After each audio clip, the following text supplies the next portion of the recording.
Hey guys, today in this video, I am going to teach you on how to discover what's up. Let's say it is without backup Android. And in the case that, let's say me in our WhatsApp application, and in the case that you did, let's say, delete these messages that are in here, but you did backup. And as you can see, it's here, just long pressed on it and then decided to tap on delete. Then I tick the box which is telling me that I should or should immediately be received in this chat from the device guy. Then let's say you wanted to discover the touch.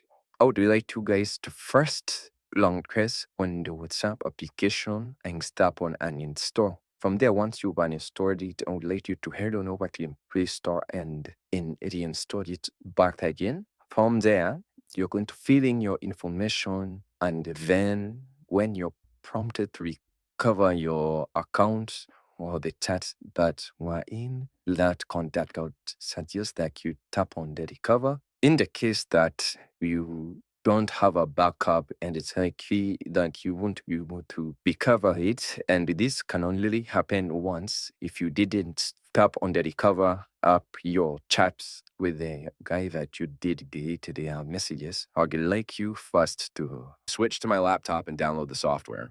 well, and then once you have installed my phone, I'm going to tap on start now. I'm going to tap on it, and then we are going to tap on WhatsApp.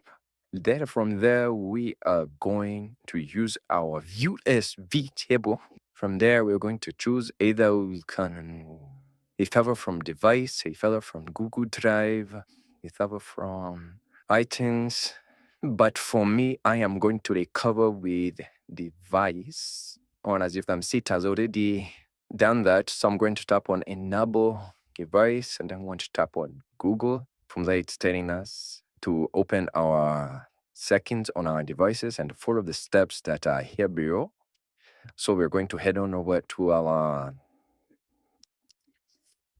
settings, and then we are going to scroll down into the system, and then we're going to tap on first. Before we can go there, we are going to head over to my phone. We're going to tap on the build number for certain things until we already have a developer mode. We are going to scroll down until you see system. From that's where we are going to see the developer option. We're going to tap on it, and then from there we're going to tap enable device. If you cannot see, I was here. Going to go back and then I'm going to choose our device brand. If we can't see it, we're still just going to tap on the X button there, and we're going to do that again. But in the case that you have seen your device here, I would suggest from there you are going to tap on it, and it's going to be able to back up all the chats. And someday, once you head on over to your WhatsApp application, you're going to be able to back up your devices. And thank you guys for watching this video. Please do like, share, and subscribe. And I'll see you guys on the next video.